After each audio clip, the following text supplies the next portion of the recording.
আসসালামু আলাইকুম রাসেল ভাই, কেমন আছেন? আশা করি আলহামদুলিল্লাহ ভালো আছেন।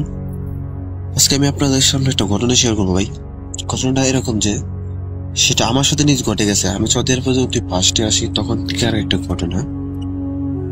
যাই হোক, আমি সবকিছু পরে বিস্তারিত বলে দেবো ঘটনার মাঝখানে। আগে আমার পরিচয়টা দিয়ে নিই। আমার নাম মোহাম্মদ জামির হোসেন। আমার দেশের বাড়ি জেলা ব্রাহ্মণবাড়িয়া জেলা আশুগঞ্জ সদর থানা। আমি সৌদি আরব একটি কোম্পানি আপাতত কর্মরত আছি। কোম্পানিতে একটি সমস্যা আছে। যাই হোক, এটার পরে এক সময় কোম্পানি ঘটনাটি শেয়ার করবো। আগে আমার সাথে ঘটে যাওয়া সৌদি আরবের প্রথম ঘটনা শেয়ার করি। বাকি লিসেনার সবাই একটু ধরে বসে যান। আজকের ঘটনা একটু অন্যরকম, মানে অনেক বেদনাজনক একটি ঘটনা। আমি যখন সৌদি আরব ফার্স্টে আসি তখন এয়ারপোর্টে আমার খুব কষ্ট হয়ে কোনো মতে, যাই হোক, অনেক কষ্ট সহ্য করে আমি আমার কোম্পানিতে পৌঁছাই। কোম্পানি পৌঁছানোর পরে কোম্পানি আমার এক সপ্তাহ পরে ডিউটি দিয়ে দিই স্টেডিয়ামে, ফুটবল স্টেডিয়ামে 3 মাস যাবতে কাজ করলাম।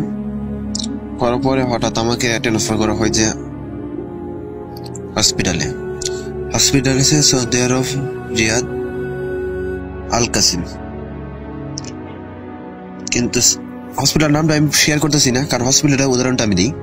হসপিটাল হচ্ছে মরুভূমির মাঝখান দিয়ে, চারিদিকে কিছু আছে, কিছু ঘরবাড়ি আছে সৌদি এলাকায়, তো কিছু আছে মনে হয় সৌদি কয়েকটা ঘরবাড়ি আছে। আর তাছাড়া কয়েকটা পেট্রোল পাম্প আছে, আর কয়েকটা বাগাল আছে এখানে, মানে কয়েকটা দোকান আছে। সে দোকানগুলো আছে আর এখান থেকে তার কাছে এমনি তেমন কিছু নাই। আর এখানে নিয়মিতই রোগী আসা যাওয়া করে। হসপিটালটা বিশাল বড় এরিয়া, যে বাংলাদেশে ধরতে গেলে প্রায় 6-7 বিঘা জমির উপরে নির্ভর করে হসপিটালটা। তাহলে আমার কাজ ছিল প্লাম্বারের কাজ, মেকানিক্যালের কাজ, যেটা আমি কোনো জিনিস নষ্ট হয়ে গেলে আমি কাজ করতাম বা ঠিক করতাম, সেটা ছিল আমার কাজ। যাবতীয় 1 মাস আবার কাজ করলাম দিনে, কোনো সমস্যা নেই। হঠাৎ আমাকে নাইটে ট্রান্সফার করা হয়, যে নাইট শিফট ডিউটি দেওয়া হয়। আমিও নাইট শিফট ডিউটি করতে বাধ্য হই, কারণ কোম্পানির মুদির যখন তারা যখন অনুমতি দেয় তাহলে করতেই হবে কোম্পানিরও। যাই হোক, প্রথম দিন ডিউটি পরে আমার শনিবার সকাল 7টার দিকে, তখন ডিউটি শেষ করে গ্রুপ আসে, তখন সন্ধ্যা 7টায় যেতে হয়। তো নাইট শিফট ডিউটি যখন সকাল 7টায় রওনা দিলাম এখান থেকে, সকাল সন্ধ্যায় 7টায় করে আসলো। আর যাওয়ার পরে আবার বলতেছে তোমার নাইট শিফট ডিউটি, তুমি সন্ধ্যা 7টায় আসো। তারপর আবার সন্ধ্যায় 7টায় গেলাম। সন্ধ্যা 7টায় যাওয়ার পরে আমার সাথে একজন নার্সের দেখা হয়। নার্সের নাম ছিল মুস্কান, ওর দেশের বাড়ি পাকিস্তান, লাহোরে। তো আমি যাওয়ার পরে মুস্কান আমার বলতেছে যে আপনার নাম? আমি বললাম জামির। সে আমাকে হিন্দিতে কিছু কথা বললো, আমি সেটা বাংলা বলতেছি। পরে বললাম আমার নাম জামির। আচ্ছা, আপনার দেখতে আমার এক ভাইয়ের মতন লাগে। আমি কেউ আচ্ছা। পরে আমার বলতেছে যে আমি আপনাকে কিছু বাধা দিই, আপনি কিছু নিয়মটি শুনে নাকি। পরে আমি একটু অবাক হয়ে গেলাম যে কি বাধা দিবেন। পরে বলতেছে যে জামির ভাই, তুমি তো আমার ভাইয়ের সমান, তুমি একবার আমার ছোট ভাইয়ের থেকে আরো ছোট। পরে বললাম হ্যাঁ আপু, তো বলতে পারো, আমি বোন বলি ডাকি। তো মুস্কান আপু আমাকে বলতেছে যে এখানে মসজিদ আছে, তুমি মসজিদের পাশ কখনো যাইবা না। আমি বলছি কেন? না, তুমি এখানে যাইবা না, হসপিটালের পিছনে যাইবা না। আর এখানে যে তোমাকে দায়িত্ব দিয়েছে প্লাম্বারের, না, তুমি এখানে যে পানি ট্যাঙ্কি আছে, পানি ট্যাঙ্কির মোটর যে কন্ট্রোল রুম আছে, মোটর বন্ধ হয়ে গেলে তুমি একা যাইবা না, তাহলে সাথে কাউরে না কাউরে নিয়ে যাইবা, একা কখনো যাইবা না। আর হসপিটালে আশেপাশে এখানে অনেক কিছু ঘটবো, বাস কিছু দেখো না, দেখার ভান করবা। তখন একটু অবাক হয়ে গেলাম তা আসলে কি বলতে চাই। কারণ আমরা জানি, কারণ সৌদি আরবে একটু জিনপুরের একটু বেশি থাকে, কারণ সৌদি আরবে মরুভূমি এলাকা, পাহাড়ের সাইডে অনেক কিছু থাকে, সেটা আমরা সবাই জানি কম বেশ। তো কোনো সময় এরকম না, কারণ আর এটা তো মরুভূমি সাইডে পড়ছে, সাথে পাহাড়ও আছে, মানে এমন একটা জায়গায় পড়ছে তার কাছে বেশি ঘর বাড়িও নেই, অল্প কয়েকটা। তো এটা তখন ঘটনা 2019 সালে, প্রায় করোনার আসে এরকম সময়। তখন আমি ঠিক আছে, আমি বললাম ঠিক আছে, আমি ওইখানে যাবো না, সে কথা বলে চুপ হয়ে গেলাম। মনে মনে ধাক্কা লাগতে লাগলো যে কি মুস্কান আপু আমার কিছু জন্য বললো নাকি আমাকে এমনি বই দেখালো। তখন একজন ছেলে ছিল, নাম হয়েছে ইমরান। আমি ইমরান ভাইকে জিজ্ঞাসা করলাম যে ইমরান ভাই এমন এমন ঘটনা ওরা স্বীকার করলো। ইমরান বলছে যে আমি যা শুনছো কথাটা মাইনে চললো। বাস এই কথা বললে একটা মুস্কা হাসি দিয়ে চলে গেছে।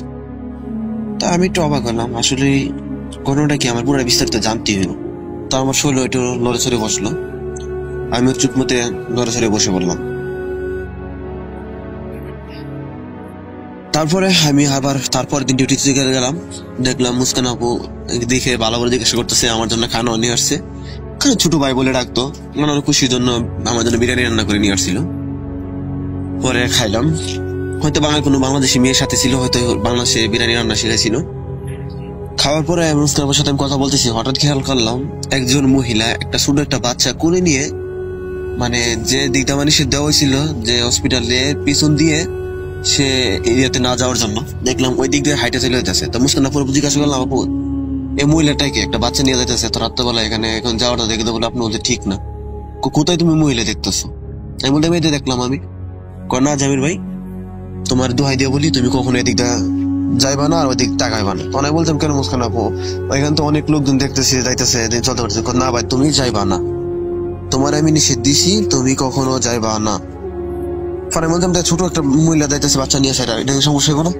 এটা মহিলা না, এটা মহিলা না, তুমি যাইবা না। এই কথা বলার পর আমি চুপ হয়ে গেলাম। মুস্কান আপুর কথা শুনে আমি আর কিছু বললাম না। প্রায় 2 মিনিট পরে খেয়াল করলাম ছোট বাচ্চাটারে খালি এক মাটির ভিতরে মহিলাটা নিচে ফেলে দিল, ফেলে দিয়ে পালাদা বুকের ভিতরে রাখলো, আর বাচ্চাটা অনেক আমাকে চিল্লাইতেছে।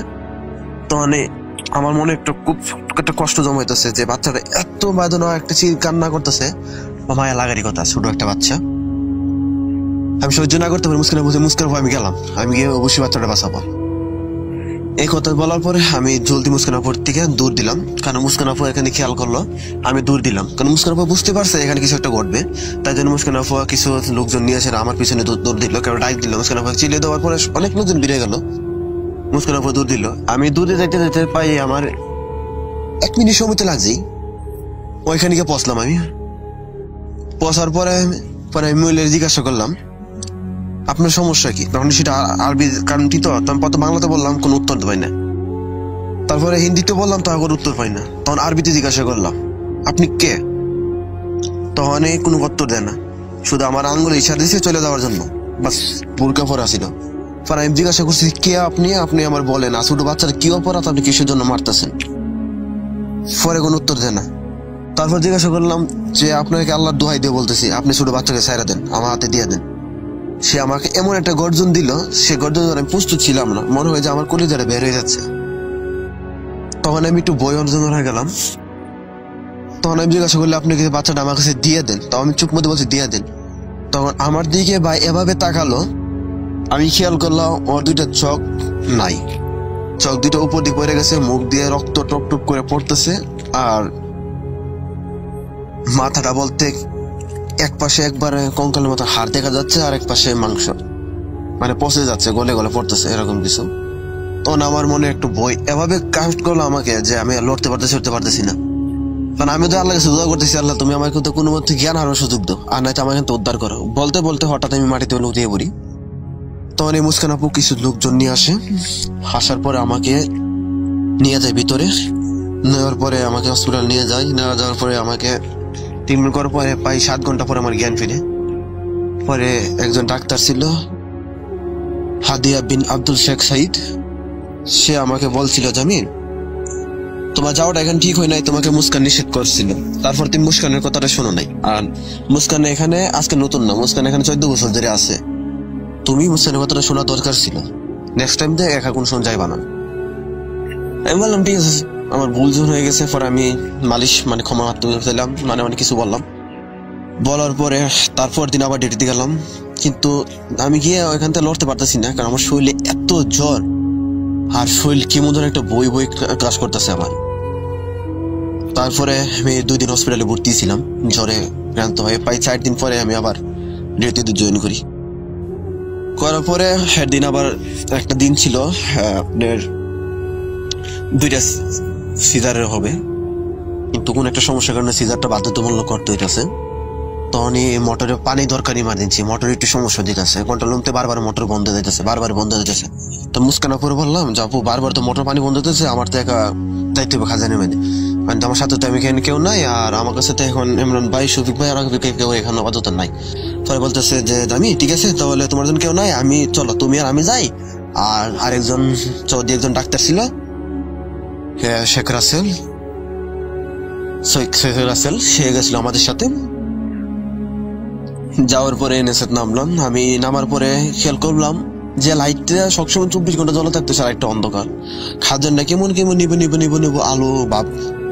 তখন আমি হাতে ফ্ল্যাশ লাইট ধরে আমি আগে লাইটটা ওপেন করলাম। লাইটটা ওপেন করার পরে আমি কিছু খেয়াল করি নাই খাজানের ভিতরে, কারণ আমার কাছে আপাতত মোটরটা চালু করা। খাজান বলতে যে আপনি পানির ট্যাঙ্কি যেটা বলতে হয়, এদেশে আবার কারেন্টের লাইন টাইন যা কিছু সব একটু মাটির তলে করে বেশিরভাগ। যাই হোক, আমি আবার একটু মাটির তলে ঢুকলাম আর কি, প্রায় 10-15 ফুট নিচে বা 15 ফুট নিচে সিঁড়িতে নামার পরে, ওরা উপরে ছিল মানে লোহার সিঁড়ি ছিল, তো নামতে লোহার সিঁড়ি তারা তো নামতে পারবো না। আমি নামার পরে লাইট ধরাইলাম, মোটর চালু করলাম। মোটর চালানোর পরে খেয়াল করলাম কোনাতে একজন মেয়ে বসে আছে।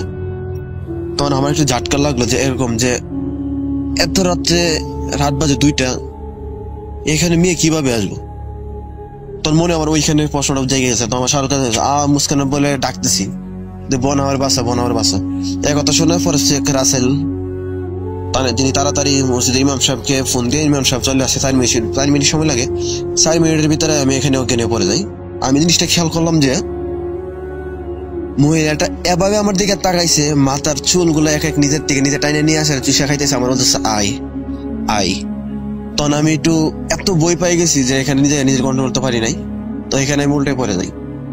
পরে ইমাম সাহেব আসার পরে আমার পানি পরা দিয়ে আসে এখান থেকে। পরে আর 4জন ডাক্তার আসে, ওরা নাকি উপরে আমার তুলে, কিন্তু ডাক্তারই তুলে, কিন্তু তখন কোনো লুক ছিল না। আর কারোর ফোন দিবার মতো ডাক্তারের এমন কোনো পজিশন ছিল না। তারা উপরে ছিল। উপরে তোলার পরে আমাকে আবার নিয়ে আসলে ভর্তি করানো হয়। এখানে জ্ঞান ফিরে আমার প্রায় 3 ঘন্টা পরে জিজ্ঞাসা করে কি হয়েছে। পরে আমি গেলাম। পরে আমি যেদিকে তাকাই এদিকে খেয়াল করি যে মেয়েটা দাঁড়ায় আছে। তোর হুজুরে বললাম যে এখানে। তোর হুজুর বুঝতে পারছে।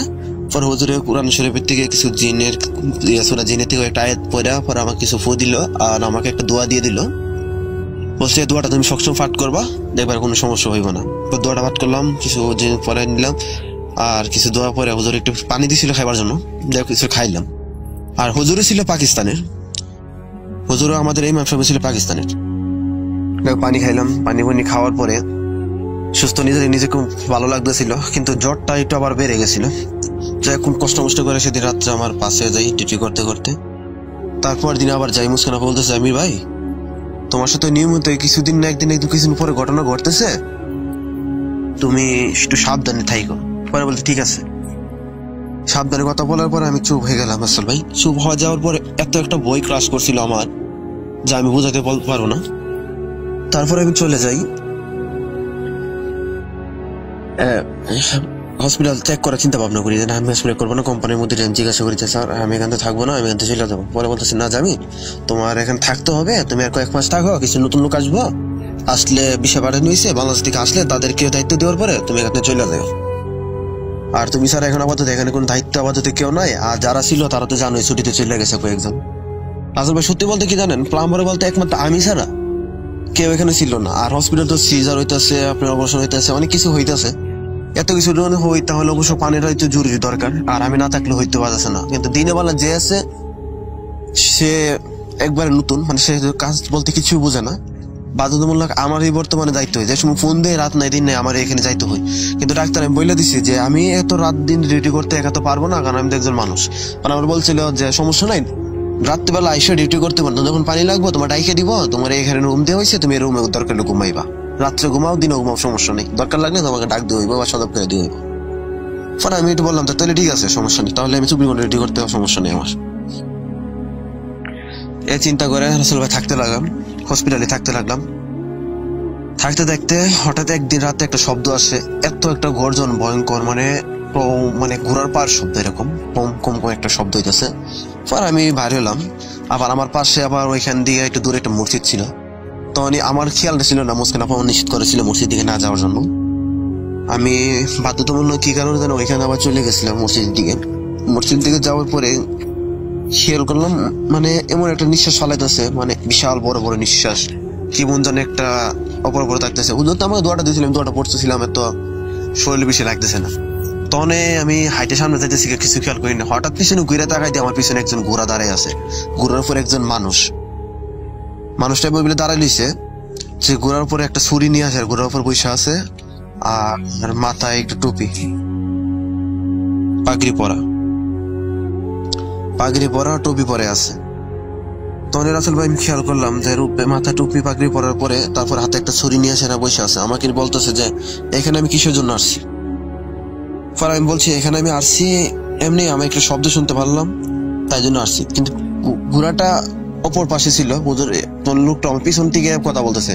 মানে ঘোড়াটা, আমি ছিলাম ঘোড়ার পিছনে, ঘোড়া ছিল আমার সামনে। এরকম ভাবে আমি কিছু ঘোড়া দেখতে পারতেছি, ঘোড়ার পিছন দেখতে পারতেছি, কিন্তু সামনে দেখতে পারতেছি না।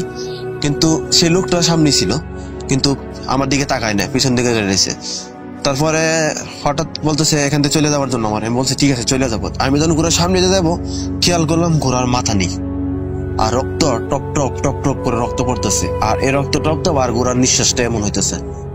তখন আমি একভাবে একটা বই পাওয়ার পরে এত জোরে একটা চিল্লি দিয়ে এখানে জ্ঞান হারিয়ে ফেলি। কারণ রাসেল ভাই বুঝতে পারছেন, মাথার এমনি ঘোড়ার মাথা নেই, তারপরে রক্ত পড়তেছে, আর ঘোড়ার একটা নিঃশ্বাস আর হুম হুম করে একটা শব্দ হইতেছে। এত ভয়ঙ্কর রাসেল ভাই, আমি আর খেয়াল কন্ট্রোল করতে পারি না নিজেকে। তখন আবার পরে যাই। পরে যাওয়ার পর চিল্লে দেওয়ার পর ইমাম সাহেব ছিল মসজিদের পাশে, আবার ইমাম সাহেব ধীরে আসে। ইমাম সাহেব আসার পরে আমাকে ধরে, ইমাম সাহেবের নাম ছিল আলী। তিনি আমাকে দোয়াটা পরে তারপরে কিছু পরে হুজুর চলে যায়। যাওয়ার পরে জিজ্ঞাসা করতেছি কি হয়েছে। পরে আমি বললাম যে মনে সমস্যা।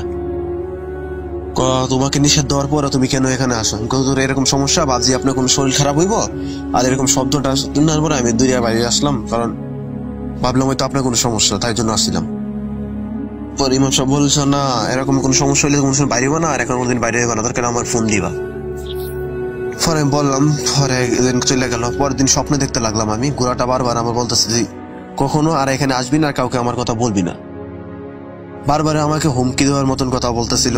আমি খুব ভয় পাইতেছিলাম। হুমকি 1 দিন 2 দিন 3 দিন 4 দিনে কন্ট্রোল করতে পারি না। পরে আমি পাই পাগলের মতন হয়ে যাওয়ার অবস্থা, মাথা মতো আমার ঠিক নাই। আমি যখন যেদিকে তাকাই এদিকে শুধু ঘোড়াটা দেখতে পারতেছি, যেদিকে তাকাই এদিকে। আর স্বপ্নে আমাকে বারবার নিষেধ দেওয়া হইতেছে যে আমি আর কাউকে শেয়ার না করতাম। পরে ইমাম সাহেব বলতেছে কি সমস্যা, আমি বলতে পারি নাই। পরে ইমাম সাহেব আমাকে একটা গুন্টির ভিতরে বসানোর পরে ইমাম সাহেব কিছু দোয়া টোয়া পড়ার পরে তার কিছু জিনের সাথে কথা বলে, আমার বেশি নিয়ে কথা বলার পরে জিন বলতেছে যে ওর ভিতরে কিছু জিন প্রবেশ করে গেছে, আর কিছু জিন ওরে ব্যবহার করতেছে, কিন্তু ওর ক্ষতি করতেছে না, এমনি কোনো ক্ষতি করার চেষ্টা করতেছে না। আর ওরে কোনো ইয়া নাই, মারা কোনো চিন্তা ভাবনা নাই। তাদের চিন্তা একটা, ওরা একটু বই দেখানো আর ওর নিয়ে একটু মজা করানো। মানে এরকম ভাবে কিছু বলছিল আমাকে নিয়ে, সেটা আরো কিন্তু তদন্ত দিছিল। পরে বলতেছে যে মাথা কাটার যে ঘোড়াটা আমাকে নিয়ে দিতে চাই তাদের দেশে, মানে কোন একটা কারণ বসতে আবার দিয়ে যাবে। তখন বলতেছে আটকানোর পথ হইতে পারে এখান থেকে বদলি করে দিতে হইব, আর নাইতে পারে নাইট ডিউটি থেকে সরাই দিতে হইব।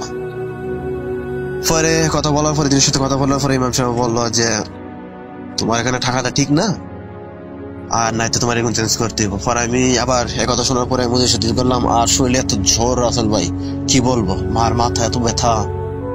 পরে আমি মুদিরে বললাম যে সমস্যার পরে তারপরে হয় না, সে মাথা ঘোরাটা। তারপরের দিন আবার রাত্রেবেলা আমি রাত 2টা বাজে আমার রুমে, রাসেল ভাই বিশ্বাস করে রুমটা রক্ত টক টক টক টক হয়ে গেছে, এত হিম করা রক্ত রাসেল ভাই, আমি একবার কল্পনা করতে পারি না কিভাবে হলো। আমি শুধু একটু চিন্তা করতেছি যে এত রক্ত ভাবে পড়তেছে, আমার কি হয়ে যাবে। আমি চোখ বুঝে আছি আর দোয়াটা পড়তেছি, চোখ বুঝে আছি দোয়াটাই পড়তেছি, কিন্তু হয়তো দোয়ার অনুষ্ঠিতে আল্লাহ হয়তো জিনটা আমার কাছে আসতে পারতেছে না, কিন্তু দূর থেকে হয়তো হুমকি আর গরম দিয়ে যাইতেছে, বলতেছে তোকে আমি নিয়ে যাবো, তোরে আমি নিয়ে যাব। মানে এরকম ভাবে আমার একটা শব্দ হতেছে, সবকিছু কিছু ভাষাটা আরবিতে, কারণ আমি তো আরবি ভাষা আমার কাছে কন্ট্রোল হয়ে গেছিল। তখন আরবি ভাষাটা বিষয় কিছুটা অল্প হইলেও বুঝতে পারতাম, মানে প্রায় 60% আরবি বুঝতে পারতাম, 40% বুঝতে পারতাম না, সেরকম আর কি। প্রায় 8 মাসের মতন হয়ে গেছে ভাই। তখনই আমি ভাবতে লাগলাম যে না, আর তখন করোনার তেমন চতুর্দিকে কোনো গাড়ি করে চলাফেরা সবকিছু বন্ধ, 24 ঘন্টা করোনার পথ কিছু নাই, একমাত্র হসপিটাল খোলা, এতার ছাড়া আর কিছু নাই, কোনো যাওয়ার পথও নাই। আমার বাধ্যতা হয়ে হসপিটালে থাকতেই হইতেছে। চতুর্দিকে এক মহা বিপদে পড়ে গেলাম আমি। আর তখন আল্লাহকে স্মরণ করতে লাগলাম, আল্লাহ তুমি আমাকে দিয়ে নাও, আল্লাহ তুমি আমার দিকে সরাই নাও, আর আমার দিকে ধরে নাও। জিনগুলো পরে এক এক করে সব আমার পিছনে রেগে গেছে, কেন আমি সবকিছু শেয়ার করলাম ইমাম সাহেব কাছে, কেন বললাম ইমাম সাহেব বলার পরে তারপরে সব পিছনে রেগে গেছে। লাগার পরে আমি সবকিছু শেয়ার করে সবকিছু বললাম। একদিন স্বপ্নে আমাকে বলতেছে যে তুই বলিস তুই কাজটা ঠিক করিস নাই। তাই আমি বললাম যে আমি বলি নাই। তুই বলিস নাই, তোর কারেন্ট জিন বলছে। আমি বলছি আমার কারেন্ট জিন বলতে পারে, সেটা তো আমার তো কোনো দোষ নাই, কারণ তোর কারেন্ট জিন বলবো কেন? তখন আমি বললাম যে আমার কারেন্ট জিন বলতেই পারে, তাহলে আমার কি অপরাধ? না, তুই ভুল করছিস, তোরাকে মেরে ফেলবো।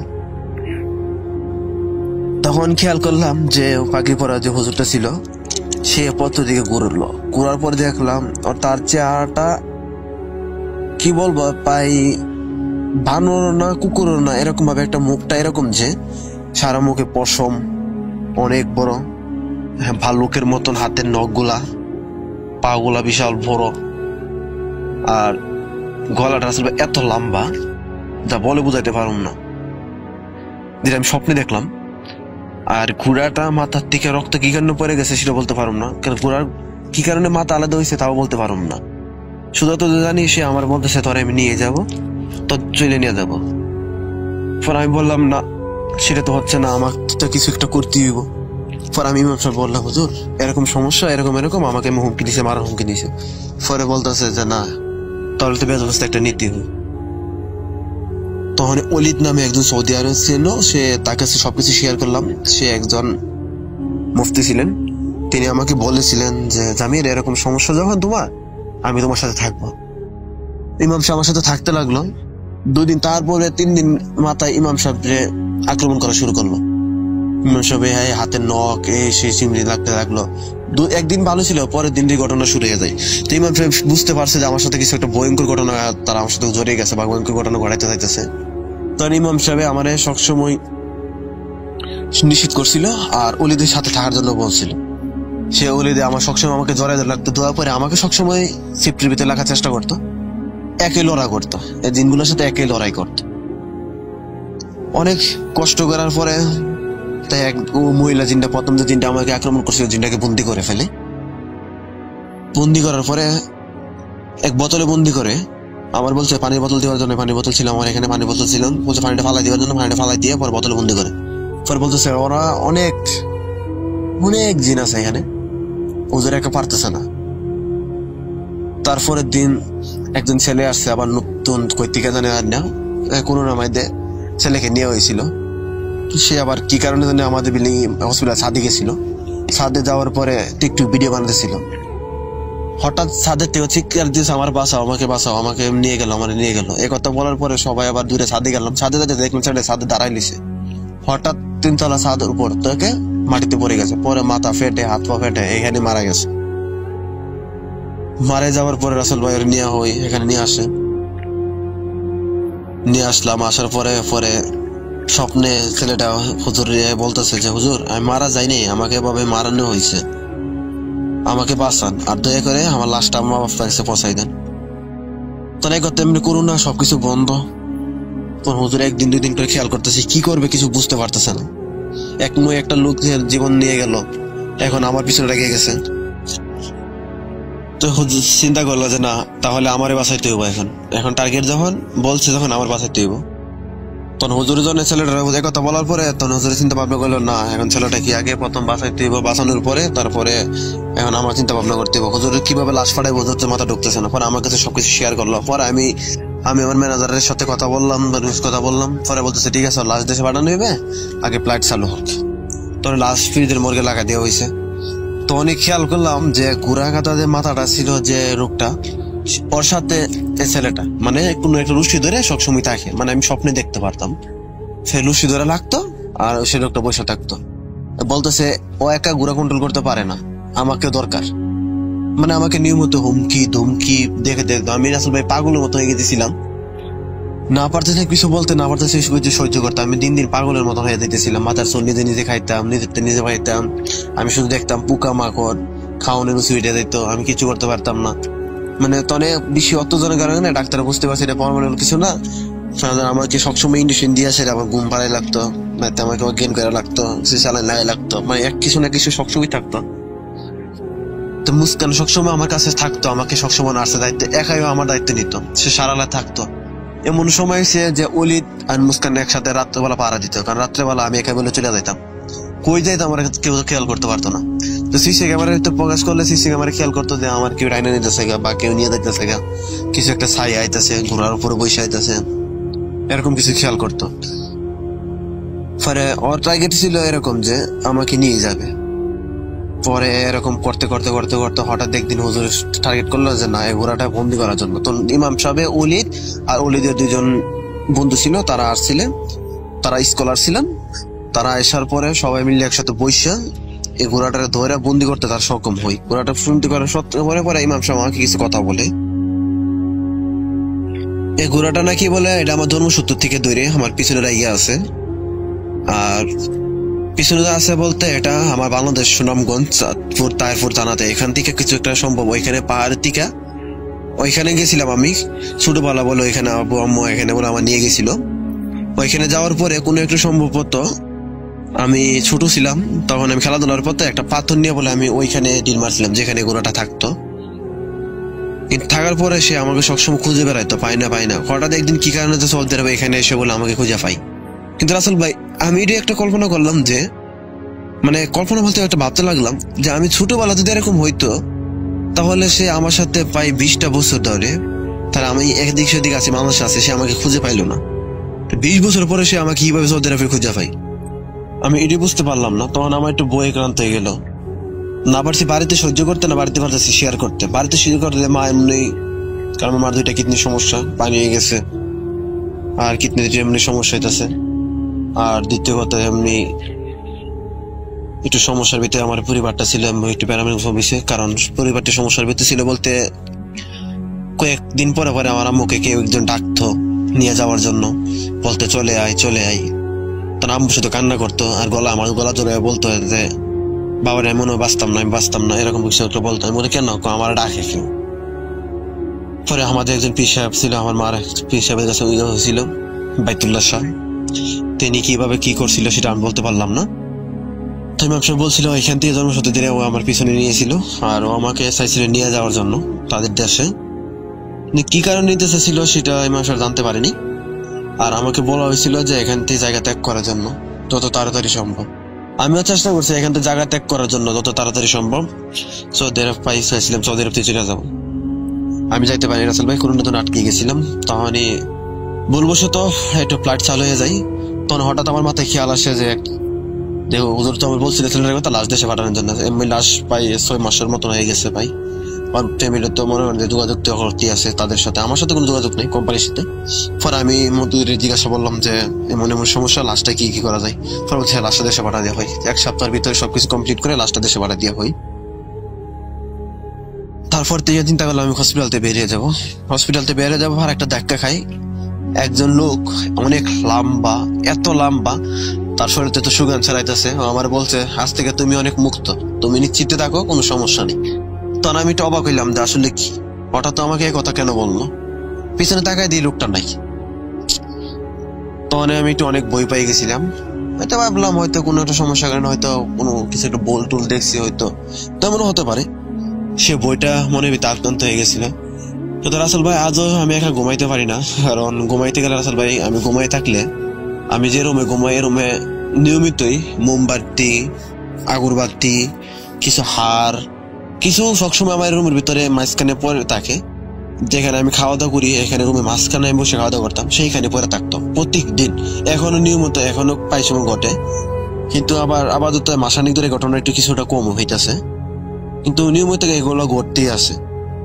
মানে মোমবাতি, কিছু হার, কিছু পরে থাকতো এখানে, কিন্তু এখান থেকে নিয়মিত ঘটতেই থাকে। রাসেল ভাই দুঃখের বিষয় হয়েছে যে আমি হসপিটাল নামটা আমি শেয়ার করতে পারতেছিলাম না, কারণ এখানে নিষেধ দেওয়া আছে হসপিটাল নামগুলো শেয়ার করা যাবে না। আর এমন ছবি টবি হসপিটালে ছবি তোলা নিষেধ করা আছে, কারণ ছবি তুলে এখানে ছবি তুলে দিয়ে পাঠাই, কিছুর মধ্যে কোনো সমস্যা হয় বা একটা সমস্যার কারণে আমাকে এখন ধরতে পারে, আমার 10,000 রিয়াল জরিমানা দিতে পারে, এমনকি আমার 1 বছর জেলও দিতে পারে, সেরকম আইন করা আছে। তাই জন্য রাসেল ভাই আমি ছবি টবি এখানে তুলি নেই, আর তাই জন্য ছবি তুলে পাঠাইতে পারতেছি না, তাই জন্য আমি আপনার কাছে ক্ষমা প্রার্থী। আরো আছে রাসেল ভাই, পুরো ঘটনা শেয়ার করলে অনেক দূর শেয়ার করা যাইতো, কিন্তু আমি শর্টকাট যেগুলো দরকারি সেগুলো বললাম।